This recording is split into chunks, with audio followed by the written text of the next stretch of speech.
Athletor Podcast. Helen Maroulis, thank you so much for joining us. Thank you for having me. Happy to be here. Okay. You brought up Argentina, so we're just going to dive right in. Because, we're going to talk about it. But tell me about it. Tell me about you took L, but that's not a big deal to me. One of the things that I'm concerned with is like what we try to do with this podcast is delve into the processes of successful people.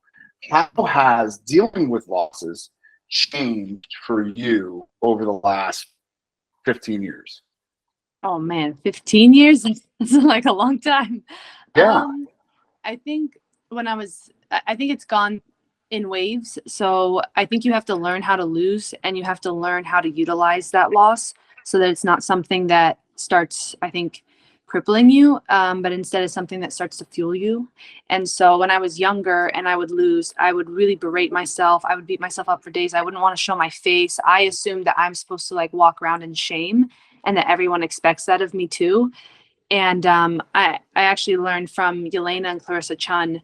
Well, we all went to the Pan Am Games, and we were all in the finals, and they took second. And just, you could tell they were sad for a second. They processed it, and then we all went to this team dinner, and you would have never known. And I asked them, like, how are you guys so happy? And they said, we discuss with our coaches. We talk about the things we need to work on. Those are going to get addressed when we're back in the room. But our family's here. There's no reason to be sulking. Like life goes on, and you have to be able to move into those spaces. And so that really started to make me realize that I have to learn how to lose and not beat myself up about it. Because 15 years, right? No one stays undefeated for 15 years straight. So if you're always in a miserable place after losing, that's going to be like a rough 15 years. For sure. And it's just, where did the initial, so I think coaches now are doing a much better job of explaining to athletes, this is not the end of the world if you lose. Mm-hmm. Yes, you're a high-performing athlete. Yes, your expectation is to win. But I think we're doing a better job conveying to young athletes now that it's okay to lose. Was that your experience when you were a kid, when you were coming up, or was it like, hey, you better win this thing or else? I remember growing up, my parents would say, if you lost and the person's better than you, that's okay. But also my parents never thought many people were better than me. So I'm like, oh, well, this got tough. Like, you could have beat that person. I'm like, well, obviously I didn't. So not today, I can. So yeah, there were like very few times where mom was like, yeah, you got your ass kicked. There was no way out of that. But like, other than that, and then coaches, I don't, I think things are really unique to the personality. I think a good coach will be able to see there's some athletes that they lose and they just don't care that much, or they're so confident that they're like, oh, that's a fluke, I'm going to get it the next time. And then maybe the coach has to address like, no, you need to let this go to heart a little bit more so that it like convicts you to make some changes and like really get after it. And then I think I'm more of the athlete that I'm very, very, very hard on myself. And a lot of times I hear from coaches like, hey, like, don't think about this. Don't go home. Don't go think that you have to like reinvent the wheel and change every aspect of your life. Like, literally just forget about this. It's one tournament. And so I've heard that one way more often than the former. So that's kind of more unique to me. You talked about, changing your mindset, and, when you were at the Pan Ams, you saw some other wrestlers that, like, they didn't let a loss completely ruin their entire trip or their entire life. How long did it take you to kind of make that shift in yourself? Because it's one thing to see other people do it, but then to say like, oh yeah, like I need to change this. Like, sometimes things don't happen overnight. How long did it take you to kind of make that shift? A while, I would say. The Pan Am Games was in 2011, and when I lost in 2012, I definitely wasn't anywhere near close to mastering that. I would say 2012 was a huge catalyst of just having to learn it. I mean, the loss was so painful that it was going to cripple me into just retiring and giving up, or I was like, I have to find a way to work around this. And I felt like God really redeemed that, and I think after 2012, I decided I can't ride the highs and lows of winning and losing. So it has to be about more than wrestling. And it became more about using wrestling as a tool to develop character and to just use it as this safe space to be like, well, why not believe in myself or see if I can reach these things that I want to go after? And it kind of was a little bit more gamified rather than like maybe life or death so much. But I mean, even still leading into the 2016 trials, I remember having to work through a lot of fears of like, Olympic trials were in Iowa, you know, Hawkeye Arena 4 years ago. Am I always going to be the person that chokes at Olympic trials?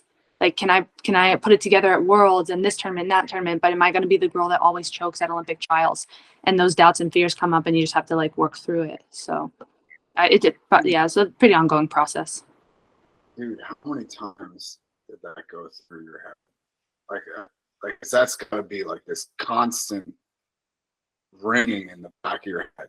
Can I get it done when it like matters once every 4 years? Yeah. I think that's something that it was really interesting for me because I've had anxiety, or I had anxiety since I was a kid, like crippling anxiety, having nothing to do with sports, just, you know, and just as a person. And what I noticed with the Olympics, I remember especially in 2016, all these athletes, everyone that I've seen so confident at tournaments, Worlds, year after year after year, everyone had this layer of like tension and anxiety on them. Very few people were like fully relaxed. And I remember being like, oh, wow, I've been used to wearing this space for so long that it's actually more of my normal. So this stress at the Olympics doesn't bother me as much. Because for me, everything feels like the Olympics. So I was like, wow, this is actually a blessing for me that I struggled with this for so long. That's so cool. Yeah, it was really interesting to see, because it's like, you can't lie to yourself. You can tell yourself all the things in the world, but like, you can't lie to yourself that this is your full life stream and it's once every 4 years. So, and you don't tell yourself at the Worlds that, no one tells themselves that at the World Championships. So you're always, the Olympics is always going to be a bit of a different experience, and you have to be able to adapt to that. I never thought of it like that. You were buzzing at a frequency that everyone else came up to. Yeah. I was like, welcome, guys. It's wild up here. Get your shit straight, because it's like this all the time for me. I'm like, this is the chaos. We're in it. That's crazy. Right. So let's mitigate some of the. Did that raise at all at the Olympic Games? For me? Yeah. At the Rio Olympic Games? Mm-hmm. No, it was like literally everything felt like the Olympics to me.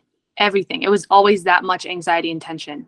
So the Olympics felt pretty normal. Actually, in fact, I felt like I was calmer than what I learned too. Also was like, for coaches, like they have to go through it too. If it's a coach's first Olympics, you kind of see them in some ways maybe crack under the pressure, or they start getting like, maybe do some overtraining, or they're like psyched out about certain opponents. And I remember being like, hey, no, like I don't study this far out. Don't tell me what to do. If it's within this time frame, I got to focus on myself. And so my faith, I think, really kept me grounded in that. But it was really interesting to see everyone's kind of like tense about it. What was your strategy of dealing with all of this pressure and anxiety? Because obviously, you've had a great deal of success, in overcoming some of this, and some of the best wrestlers in the world don't overcome, the stress and anxiety of competing at the highest level. What are some strategies that you put in place to deal with it?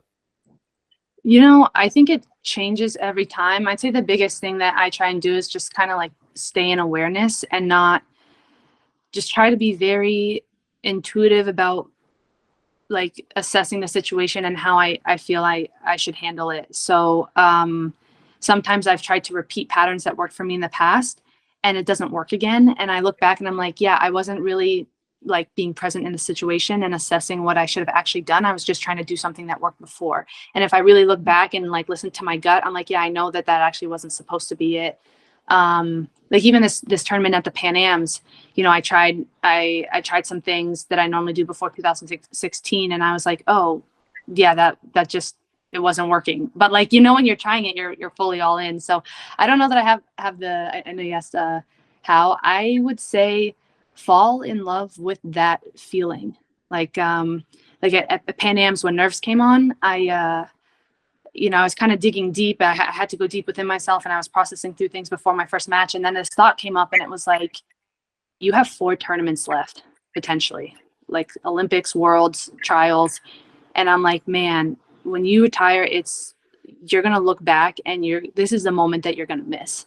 This uncertainty, these nerves, like, you don't get a lot of things in everyday life that gives you this much like anxiety and excitement for a good thing, for this thing that you love to do.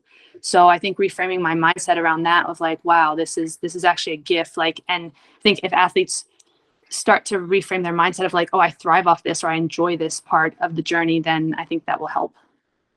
Man, we work a lot on word association. The feeling that you get before matches, you can call it nerves. You can, or you can call it excitement, because they're pretty darn similar, right? Like, you're gonna be honest with each other.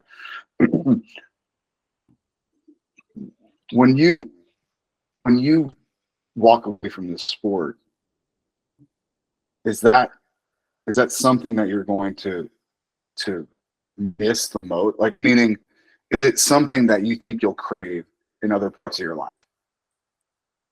Yes. And when I came back to wrestling, like after the brief retirement in 2020, and I just came back to wrestling to try and work through some lingering head stuff. I wasn't even thinking about competing, but I joined a salsa dance team. And then when I came back to competing, I wouldn't give up the dancing. And I told the coaches, I'm like, I'm dancing 3 times a week and I'm wrestling 3 times a week.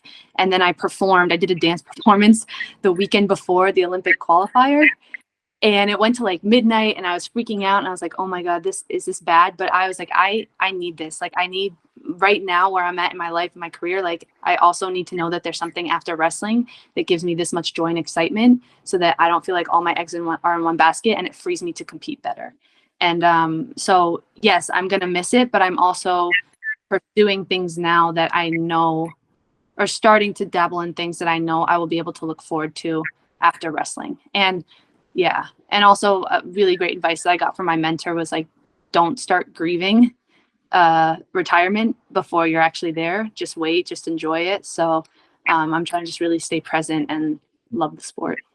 You know that, like, that's a big part. So one of my next endeavors is going to be tackling addiction in wrestling. Mm-hmm. And what you're doing is setting yourself up post wrestling for a positive outlet for that, because you're chasing that. Like, we're all junkies to the adrenaline high. Like, yeah. So you have to understand like how important it is, because whether you win an Olympic gold medal or you're just some schmuck that wrestled in high school, a lot of the same, it's the same sensors, it's the same dopamine sensors that are going in your brain, right? So the problem that we're finding is that those dopamine sensors, when they stop getting fired on, man, you actively look to engage them again, and a lot of times it's not in a good path. It's drugs, it's alcohol, it's bad. Right. So good on you for finding a positive thing. Would you tell other people to get maybe not salsa dancing, because guess what? I got 7 left feet. But I mean, I think most people should try and go in a different path. Well, I think all wrestlers would love partner dancing, and all dancers would love wrestling. They're very, very similar in a lot of really beautiful ways. But I would say that I think it depends on the athlete and what phase they're in. Like, when I was 20, I didn't want to do anything but like eat, breathe, sleep, and wrestle. And I don't think it was the time for me to be in dancing. I think it was the time for me to be all into wrestling. And it needed to be that way. The same way, like when you're a kid, you can go compete at a bunch of tournaments, and when you're in your 30s, you really got to pick and choose and honor your body in that way. So I would say it depends on the phase that the athlete's in. But for me right now, and I've tried, at the beginning of this year, I kind of went back to some old patterns, and I was like, everything about wrestling. I'm going to travel to Kyrgyzstan. I'm going to do this camp. I'm going to work with this coach here in Hungary. Then I'm going to go do this. And then like I shit the bed in Croatia. And when I thought about it, I was like, yeah, I'm 31. I don't need to be like running around the world and not have a home base. Like I got to go back and set up roots. In your 20s, this was really fun and doable. It's not the thing now. So I'm just kind of learning as I go. I think that's really interesting to kind of hear, how that changes through your career. What do you think, are there kind of key milestones that you look at to be like, oh, maybe it's okay to, settle down a little bit as opposed to be bouncing all over the place? How did you kind of arrive at that decision that, hey, I don't need to do this, that I just need to focus on me or on my, where I'm at? Yeah, I think for me, like I said, wrestling has just kind of become this tool that I think God is using to shape me and shape my life. And I feel like if I pay attention to the lessons and I kind of adhere to them and allow myself to grow in that way, then the wrestling will take care of itself, however that's meant to be.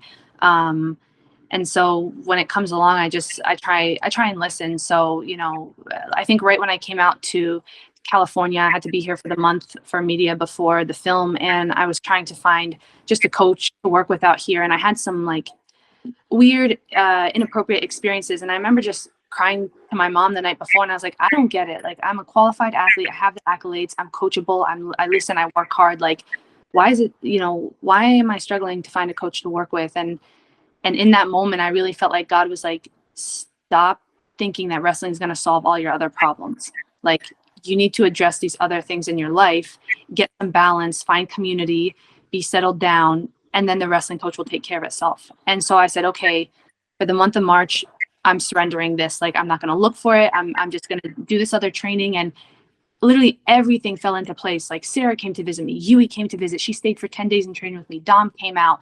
And then this happened. And then literally, I reconnected with an old Cuban wrestler, and then he's just like, yeah, I'll help coach you. And it happened the week before Pan Ams. And I'm like, oh, I listened, I stopped looking, everything else took care of itself. And now things are falling into place. So I just feel like that's kind of how I journey through this. Dude, it's insightful. That's for sure. Cause sometimes we think we have control over this stuff. We love to think that we're so important that we have all this. No, sorry. I know. Right. Forcing it is the way. Yeah, for sure. Can we talk a little bit about how you stay grounded? Now, I think of this podcast a lot as a user guide for young athletes, young coaches. Not everyone is going to fall into the category of living legend, right? Because that's kind of what you are. Whether you like to recognize it, you can scoff at that if you like, but it's true, right? Like, you're first Olympic gold medalist from this country. Like, that's a big deal, and you're still doing it. It's a big deal. How do you? You're way too grounded to have the accolades that you do. How do you stay grounded? What's interesting? We were talking about humility once, and someone's like, "You're humble." I'm like, I don't think I'm humble. I think I just consistently get humbled. So, and wrestling is this great place that you get humbled, and so I think, yeah, even if you text someone, you can feel like, man, they were still really tough to wrestle. It doesn't make you feel like you're king or queen of the world kind of a deal. And then also staying grounded. I think, again, I've just been journeying through and trying to take everything in stride, and I'm very grateful that I've got been blessed to have all these unique experiences in the sport. And so I think that's given me perspective. It's great when you win the Olympics and you're on top of the world, and it feels like you're a good person in everyone's eyes. And then to just also be injured or at this rock bottom, or you lose, and some of the things that people say, and then you start to really separate, I am not the sum total of all these things. And I think I don't know, really. And I think also just really being in love with daily life. Like, I went to the movie premiere and I knew that there was going to be a lot of feedback, and whether good or bad, I'm like, I'm going to go to the movie premiere, and then I come home and I play my harp for an hour, and it's like the best feeling in the world. And then I go and just go back to regular life, and it's like, why would I feel any different? Like, there's not, like, I don't know. I just enjoy the daily things. So I don't know. You talked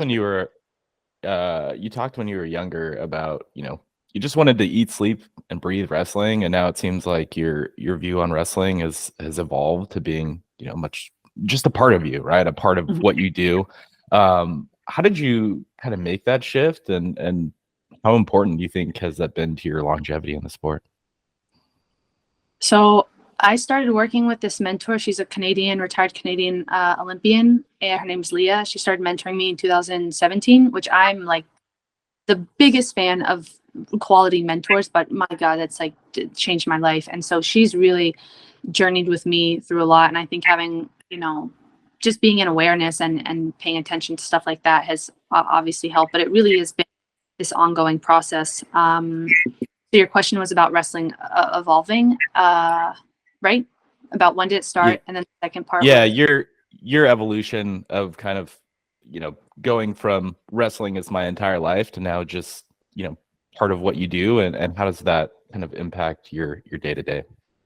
Yeah, so this is something that Leah, my mentor, and I, we actually were just discussing, because I told her that I've felt things changing for me in the sport as I get older. And at first, when you're young and something's working for you, you want to keep doing that. But there comes a time where you have to be able to address, like, am I called? Am I supposed to be changing this right now? And so I think just sometimes holding on too long to like a certain mindset or a way of approaching it, and then you have some negative repercussions, and you're like, okay, that clearly is not going to work anymore. I got to change. So as I start to get older, I can't train the way that I did when I was in my 20s. Doesn't mean that I don't work hard, but it's got to look different, way different. A lot more recovery on the back end, a lot more like really having things planned out. When you're young, you can just go in, no warm up, wrestle for 3 hours and get out. So as you get older, or as I've gotten older, that's just had to evolve. And then not just when the physical evolves, but how you evolve your mental mindset around that. And so one thing my mentor just spoke to me was like, don't fall in love with the idea of youth.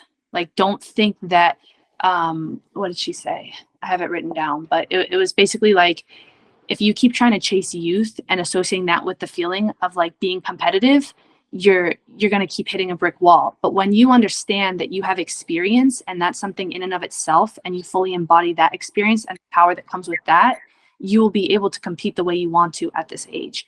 And I was like, oh yeah, I really have to pay attention to that, because I'm around a lot of young wrestlers, and I think I'm one of the oldest on the team right now. So it's like sometimes I can get tripped up into like, oh, maybe I should be doing what they're doing or be excited the way they're excited. And it's like, no, it has to look different for me, the same way they shouldn't be doing it the way that I'm doing it. Yeah. So I can get away with, this is not gray in the beard, it's just experience. I got it. Yeah. Gray hair. It's a mark of wisdom. All right, so check this out. You brought up the new crowd. These girls are killers. These girls are killers. Okay. Mm-hmm. How do you deal with, everybody wants to knock off a legend. Everybody wants to knock off, like, you have a target on your back, and all these girls are gunning for you. That's a thing, dude. Because I just remember you being this up and coming young woman that was, I want to say you were hunting someone else, but the truth is you were kind of just looking to blaze your own trail. How do you deal with these girls just kind of nipping at your heels at all times? I think it's really good for me. It makes me hungry when it's competitive. The more competitive it is, the more excited I get. And, the better these girls get, the more it's like, oh shit, like, oops. But I got to evolve my game. I got to get better. Like, I want to bring new things to the table. I want to separate, I want to separate the gap. I don't want that gap getting closer. So, and that's fun. Again, my mentor taught me this, and it was like such a profound thing to say, but, she was talking about competition, and she's like, competition doesn't exist when there aren't two equals. So if you think you're better than someone or someone's way better than you, competition just doesn't exist there. And so yeah, so I think this healthy competition, athletes, we love it, we're addicted to it. And so when it's that like even playing field or it's competitive, then I think it drives you. So here's the thing now. I've heard stories about you getting a hold of a young athlete in the wrestling room that might have thought that they were the alpha in the room and letting them know in no uncertain terms that it was still your wrestling room. This is girl or guy? Girl, a girl. Yeah. Oh. I go have rough edges. I do. It excites me. I'm like your best bet is to try and bore me and lull me to sleep. But if you come at me like, let's go, I'm excited. So yeah, it's fun. You do a very good job of hiding those rough edges. You do. I don't try to, but I don't know. I think they just come out on the mat more, but they're definitely there. Mm-hmm. So one of the things that you've kind of touched on a few times is, how valuable your mentor has been to you. What would be some tips you'd recommend to somebody who's looking for a mentor of like, how do I find somebody, make that connection, and like, what are the criteria you look for to decide like, oh, this is the right person to be working with? yeah. I don't even, it's not like there's like a, sign up for mentors online thing. So I don't know exactly how I'd recommend going about that, but I can say the things that I really value in my mentor. When I met with her, one of the big things is she was super intentional about, I'm not trying to impart my truth and my beliefs on you. I'm not trying to sit here and say, this is what worked for me, so this is what's going to work for you. I'm going to sit here and listen really intently, and I'm going to help you navigate how you listen and learn from God and listen and learn from yourself and listen through the sport. And so she is super intentional. And there's been times, she also a good mentor, I think, is someone that in a, loving but truthful and real way can call you on your stuff too. And I think that's something that I really value, is people that will tell me the truth and what I need to hear.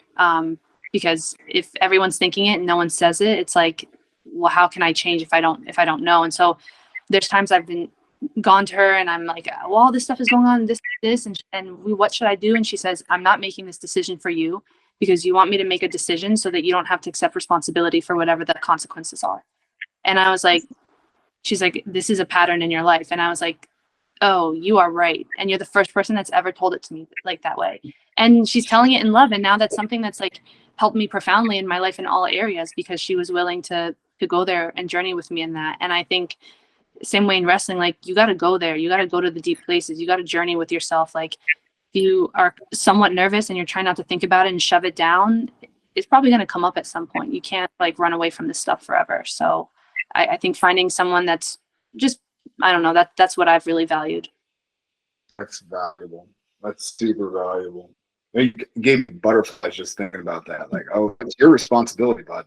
Sorry. Can't help you there. I was like, are you sure? You can. Have you spoken? What? Other than the film, which was incredible, and you know what? I think it goes to show how selfless you are, or there's parts of the film that it's your documentary. It wasn't real about you. like the stuff on Jenna and like, dude, that's wild that you chose. And I don't know how much creative control you had over it, but like, I don't know. I was thoroughly impressed that you took a part of your movie to talk about how awesome this chick was next to you, and what she was going through. So kudos on you for that. But aside from the film, have you spoken much at all about the injuries, like the head injuries? Publicly, not as much for a variety of reasons. One, I'm not a doctor, I'm not qualified. And then my heart is really to open up a lot more about specific treatments and different things. And I've spoken to a lot of athletes, and a lot of times I feel like I've, in a small way, I guess, or in my small circles, have like started to become a point person for things. And so I'm seeing a lot of patterns, and I feel like I have a lot to give in that area. And so anytime I can help, I will. And I've spoken a lot in that way. And I would like to publicly, I was meeting with a doctor from UWW, and we were talking about working together on how to, come out with, guidelines or things for athletes on a lot of the mental health and concussion stuff. But yeah. What are some strategies that you might recommend or think about of dealing with kind of like the mental stress of coming back from an injury? Because obviously, like there's the physical portion of, hey, I got to get healthy and be able to physically be able to do things again. But, there's a long period of time there that, you have to think about, your recovery, your rehab, and then from there you have to get back into a mode of competition. Are any tips or thoughts on how to control that side of it when you're recovering from an injury? Yeah. So with injuries and just with the way that I pursue things, I like to analyze, I like to go very deep into topics. So this is just how I did it. And I'm not saying it's necessary for every athlete, but, and I'm a curious person. So in injuries, I start to get very curious about like, why are they happening leading up to it? Like, kind of for me, I feel like the same way every loss is mental, physical, spiritual, and emotional. Like I can look at the wrestling aspect of why I lost, but I can look at these other reasons for why I lost. And I feel like I have to pay attention to all of them. With the injury, it's the same thing. So before an injury, looking at like, were you overtrained? Did you feel like you were getting pushed for something that you didn't want to do? If you really look back and pay attention, was your gut telling you something? Or do you need to look at the type of person you are and address something? There's some wrestlers that they pride themselves on running their head into a wall. And it's like, dude, you don't get brownie points for toughness. Like, or you don't get brownie points for not taking care of your body. Like, why would you?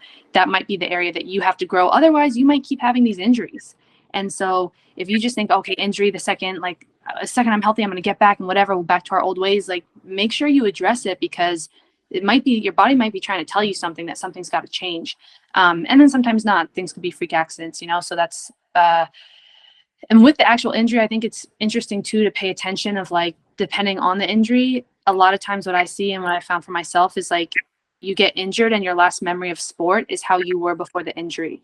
And then there's all this time when you're off the mat and you're away and maybe your timing or other things get rusty, and you come back to sport and you expect to do it the way that you left off. And sometimes you have to be willing to humble yourself and be patient and build incrementally again. And then you see a lot of athletes that come back and they keep getting injured over and over again. And it's like, maybe that's something to it. So, yeah, I'm like, I'll do, as many different therapies as possible, and not just physical, but if it's like emotional or talk therapy or something I have to work through too, I'll do it around an injury.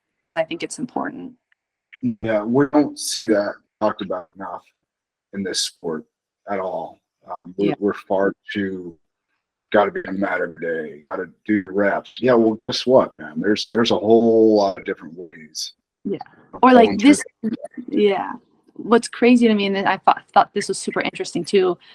I've trained with a lot of people that I know that they have a neck injury I didn't know, and we're working on a front headlock, and after every rep they're like grabbing their neck, and I finally turned to them, I'm like, hey, do you have an injury? They're like, yeah, I've herniated disc, bulging disc. And I'm like, why don't you just tell me not to touch your head? There's a million moves in wrestling, like I can work on something else.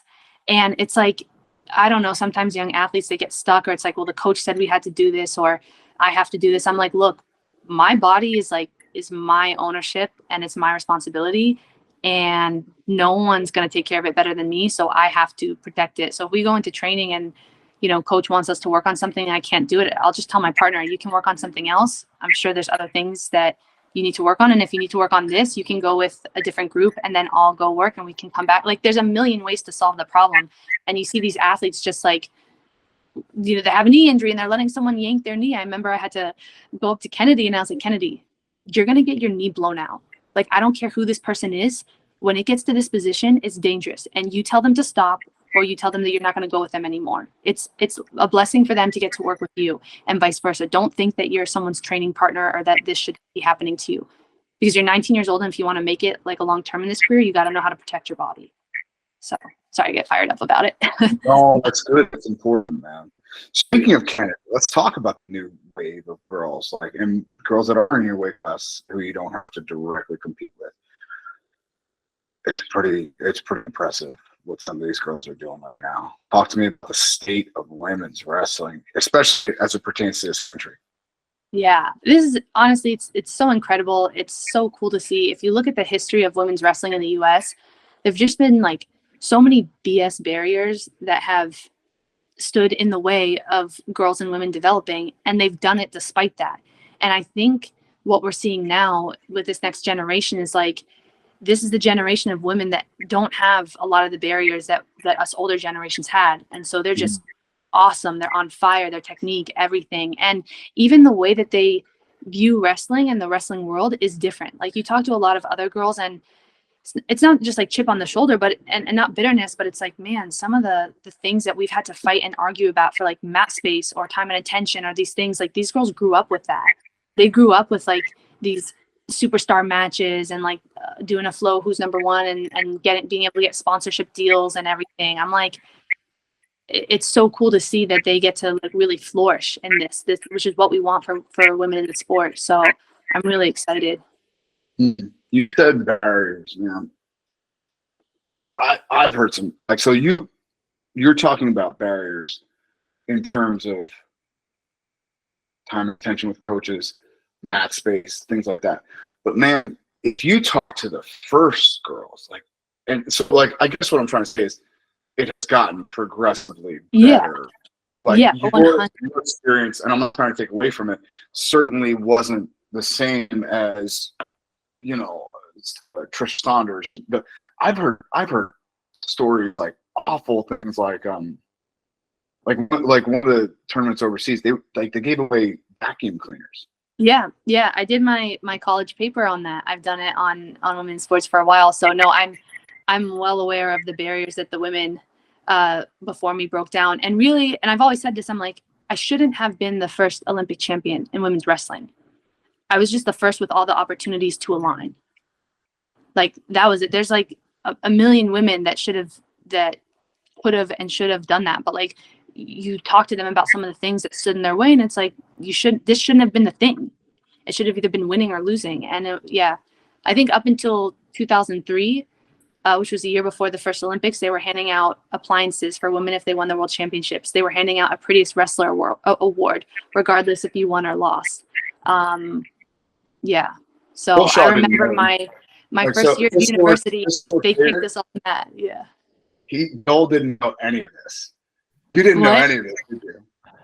Yeah, I mean, my background, I wrestled in the early 2000s and was a mediocre college wrestler. But from that point to about, like 2 years ago, I just been like out of the sport. And so it's been really interesting for me to see, I coach, we have girls in our club, we have, high level girls in our club. And it's really cool to see the sport develop and, new opportunities that are being available now. I'm curious, as a coach, that we have girls in our club, like what are ways that we can empower girls to continue to have these opportunities or to have more opportunities, and how separate should girls wrestling be? Is it something where they should be practicing with the boys and everyone else, or is it something where like, hey, girls deserve to have their own mat time and that should be completely separate? Yeah, I don't know if I have the full answer, the best answer to that, just because I'm going to base stuff a lot on my experiences. But I would say a lot of different things work. So when I went to school in Canada, women's and boys wrestling, men's wrestling was offered throughout all the high schools. And then in college, there's no training center. So everyone trained together, and the men and women trained at the same time. And so if you didn't have a partner and a guy didn't have a partner, you just go with them. There's nothing to it. And I remember being like, man, I wish like America viewed it this way. It's just we're not making a big deal out of it. You can just interchangeably change with each other. I grew up wrestling boys and I found that super valuable. I also know that training with only women is really valuable. And sometimes you wonder, well, would there be more girls that joined if it was just for women instead of them having to wrestle with the boys? And then there's other girls that they want to wrestle with both. So I don't think there's like a right or wrong. I would say just, treating everyone as a wrestler, right? A girl can learn the same technique as a guy. Everyone has different body styles. There's some things that, I find with guys, they're not as flexible. Different moves will work on them. And with girls, those same moves don't work. And so you have to adapt it and just being like kind of more open and mindful of that. Okay. Now, I have been in the sport for 30-something years. Okay. I have coached at every level. And when I was coaching in New Jersey, there just wasn't as much interest from the young ladies where I was, for whatever reason. Maybe I wasn't as welcoming as I could have been. Maybe, I don't know. But I'm dealing with for the first time dealing with training serious young female athletes for the first time. If you had a choice and could go back 20 years or whatever when you started wrestling, okay, what would you explain to your coaches throughout that is different about women that will help you succeed, right? Because it is a little different dealing with women as a coach. It just, and I'm not always saying please don't take it as a negative thing. It's not negative. It's just different, right? Like, I can tell this group of boys over here to do something, and in their brains, they will do it until they think it's right. The group of girls that I teach, they'll do it until I tell them to stop. Like, that's a big difference, dude. Like, that's something that you have to address. So if you could tell a coach, maybe a youth coach that you had, to deal with you in a different way, how would it look? Yeah, I think innately girls and boys have some really cool and complementary differences. So, and that's the example you gave is perfect, where a lot of times coaches will say with guys, it's like the guy gets to a point where he's like, I'm a man, I know what's best for me. I got to go out there and like prove myself, make my own name. Where girls are more like, I'm so excited to have this coach. I want to do whatever he tells me. I'm willing to like listen and follow and do the work. They're very, very, very coachable. And I think sometimes with what I've seen and from my experience is like just learning how to empower the girls to step into their own with that, or and coaching is every single person is different, so it's unique to that. But I would say with it really depends on the type, because I'm a very emotional person, but I know that there's a lot of girls that aren't. So I can't say that there's like one huge thing. I'm trying to think, but yeah, I do think girls listen a lot better and they internalize things a lot more. And I think sometimes guys more rely on thinking that they like have it figured out, or they get there quicker. They get there quicker. Yeah, and that's not a negative thing for either, right? Because like what I'm struggling with now, and I struggle with this, and it bothers me, is that like I struggle with it because there are girls that refuse to use their own creativity situations. Mm-hmm. They're asking me. They're not asking me. They're expecting me to give them. Oh, like you said, right? Like with your mentor, right? Like, no, this is your responsibility. Like I'm going to give you ideas. Like that's really all my ideas, right? So I'm struggling with the girls that just want to do exactly what I say. And it's not working. It's frustrating. I think I feel for your frustration, and thank you for holding space for them, and just being like so willing to learn and adapt and do right by them. So that's awesome. We need coaches like that that care and that are going to be there to train the girls and to be open to figuring out how that's supposed to look like. So thank you. I would say what was it?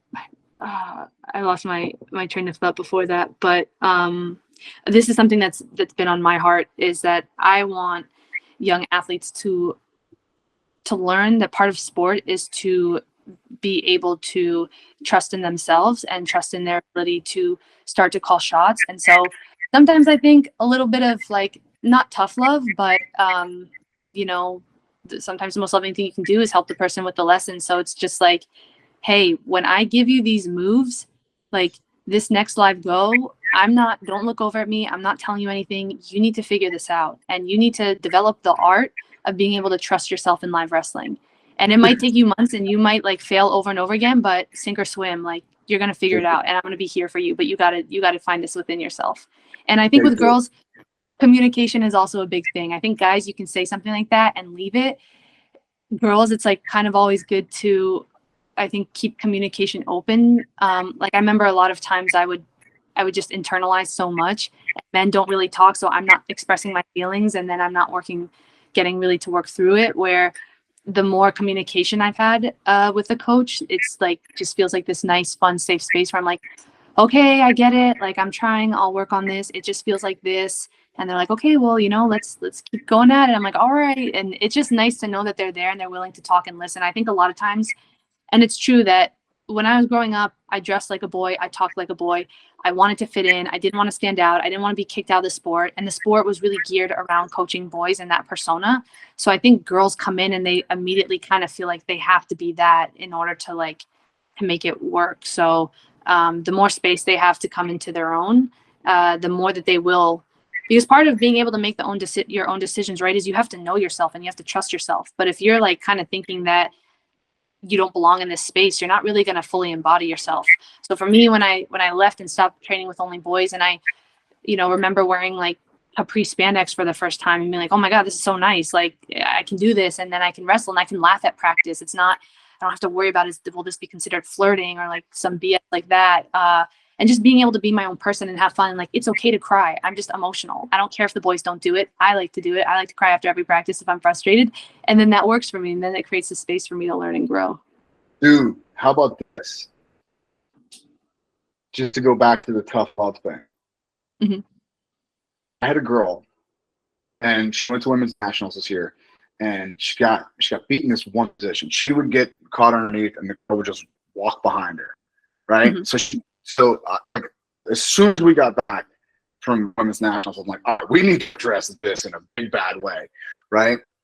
And then because I started putting her in that position, right? So think about it. It's like short offense position. She's in short offense position. The girl just walks behind her.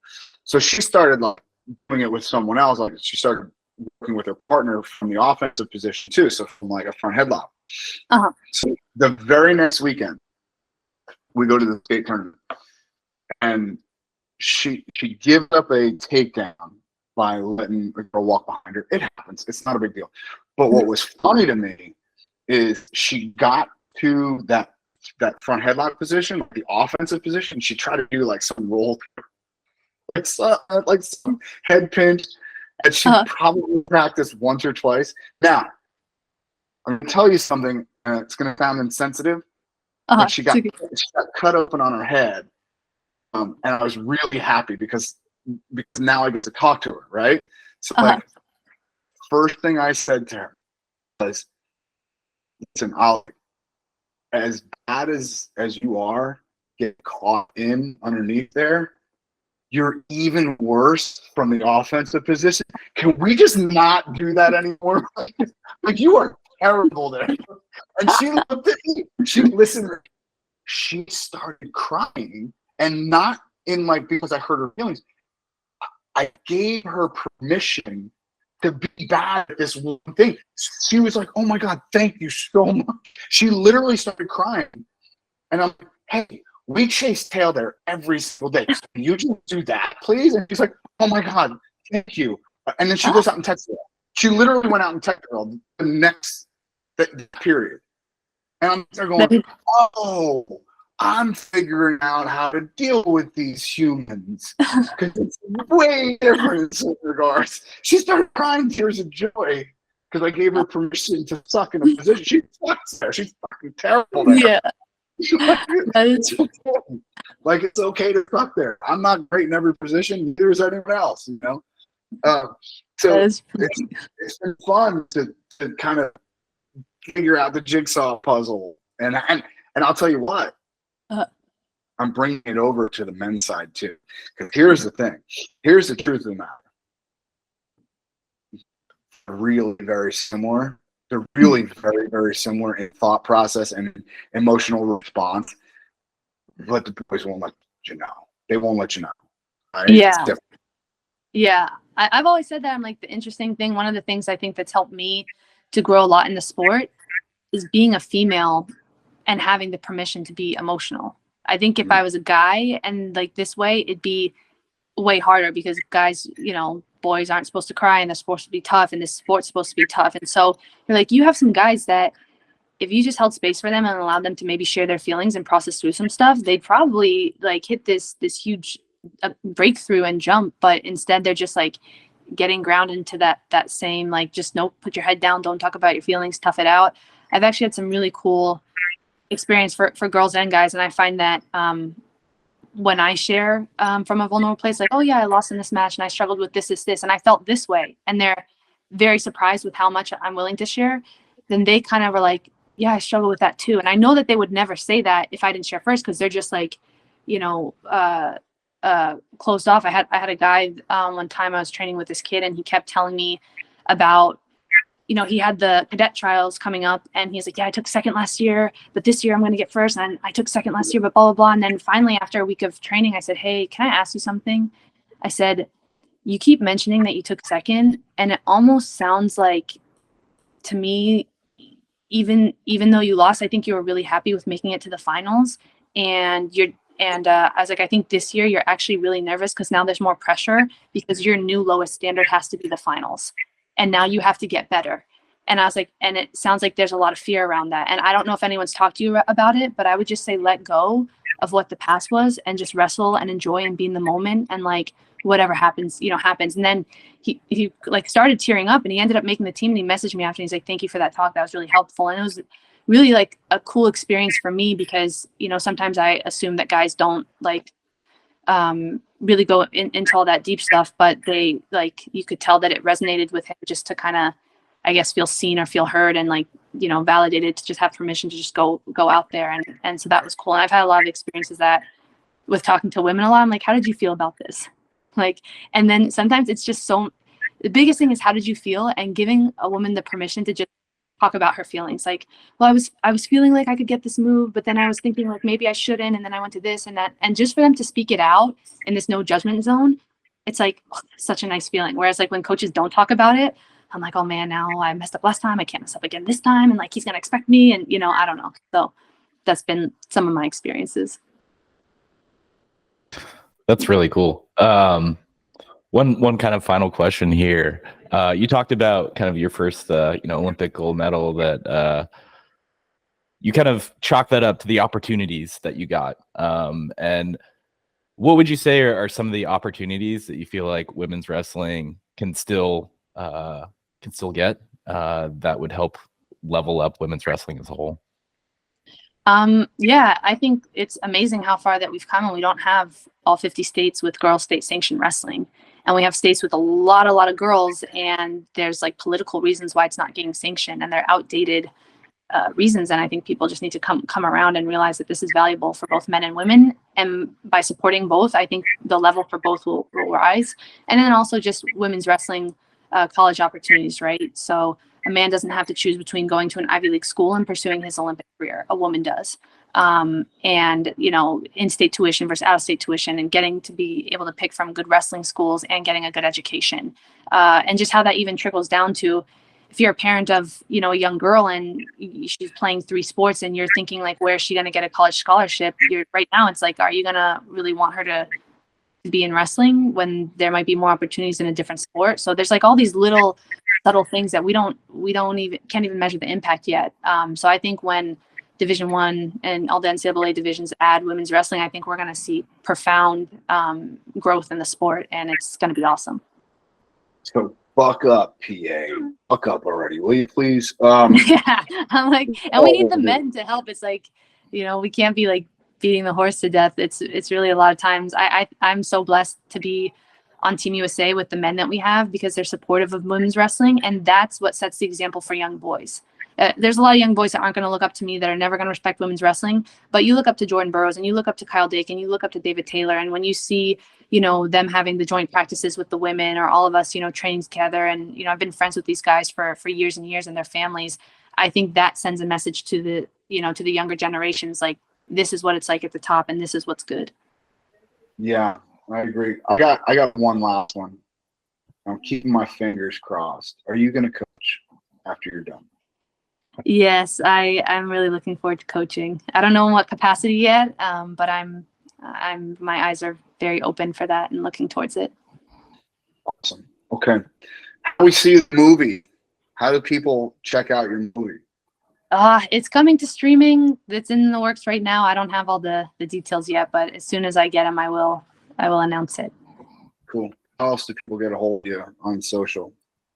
At Helen_Maroulis. Thank you. You are awesome, and it's really, truly appreciative.